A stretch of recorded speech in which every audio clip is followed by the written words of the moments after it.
মাঝে মাঝে কিন্তু আমার অ্যানিমেটেড মুভিজ দেখতে অনেক ভালো লাগে। আপনার কি এ ধরনের মুভির প্রতি কোনো আগ্রহ আছে? আপনি কি এই ব্যাপারে ইন্টারেস্টেড? যদি আমরা এ ধরনের কোনো প্রশ্ন কাউকে করতে চাই যে আপনার কি এই ব্যাপারে কোনো আগ্রহ আছে কিনা, আপনার কি এই ব্যাপারে কোনো ইন্টারেস্ট আছে কিনা, তাহলে সেই প্রশ্নগুলো আমরা কিভাবে করতে পারি ইংরেজিতে আজকের ক্লাসে আমরা সেই ফর্মেটটি দেখে নিব। Welcome back to 1 Minute English with Meem and I'm Noore Jannat Meem with you all today. Let's not waste our time and let's get into our main lesson directly. যদি আমরা কাউকে বলতে চাই যে আপনার কি এই বিষয়ে কোনো আগ্রহ আছে, আপনার কি এই বিষয়ে আগ্রহ আছে, অথবা আপনার কি এই বিষয়ে কোনো ইন্টারেস্ট আছে কিনা, সেই ক্ষেত্রে আমরা খুব স্মার্ট একটা ফ্রেজ ব্যবহার করতে পারি and that is are you into? Are you into dash? তার মানে এই ম্যাটারে, এই ফিল্ডে, এই সেক্টরে, এই বিষয়ে আপনার কোনো আগ্রহ আছে কিনা। আর আমরা এই সেন্টেন্সের স্ট্রাকচারটা একটু দেখে নিই, অনেক বেশি সহজ। প্রথমে আমরা আর ইউ ইনটুকে ব্যবহার করে দিব, তারপরে যদি কোনো ভার্ব থাকে সেই ভার্বের সাথে আমরা আইএনজি যুক্ত করব।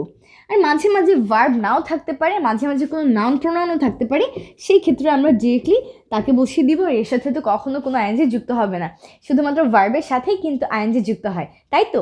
So well, are you into এরপর যদি কোনো ভার্ব থাকে সেই ভার্বের সাথে আমরা আইএনজিকে যুক্ত করে দিব। আর যদি ভার্ব না থাকে, কোনো নাউন থাকে, কোনো প্রোনাউন থাকে, তাহলে আমরা সেটাকে রেখে দিব, কোনো চেঞ্জ করার দরকার নেই। Let's have a look at some sentences as examples. ধরুন আমি কোয়েশ্চেন করতে চাচ্ছি আপনার কি মুভি দেখাতে কোনো ইন্টারেস্ট আছে কিনা, তাহলে আমি বলতে পারি আর ইউ ইনটু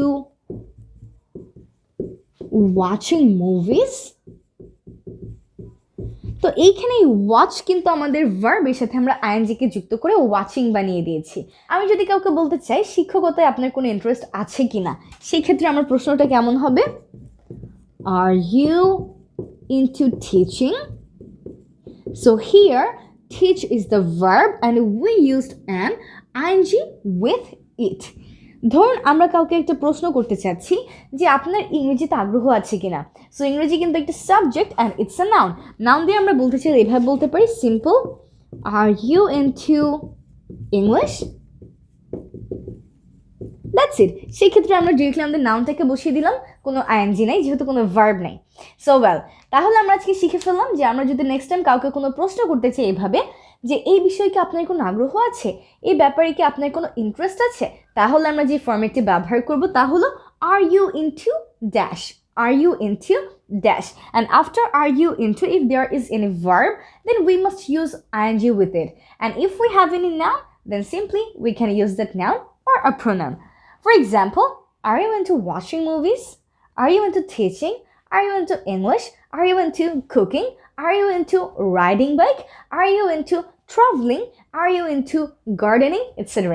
এভাবে করে আমরা হাজার হাজার সেন্টেন্স কিন্তু নিজেরাই বানিয়ে ফেলতে পারি। So well, now stay connected to 1 Minute English with me so that you don't miss any of our lessons. And I hope to see you all. Stay blessed and goodbye. Bye-bye.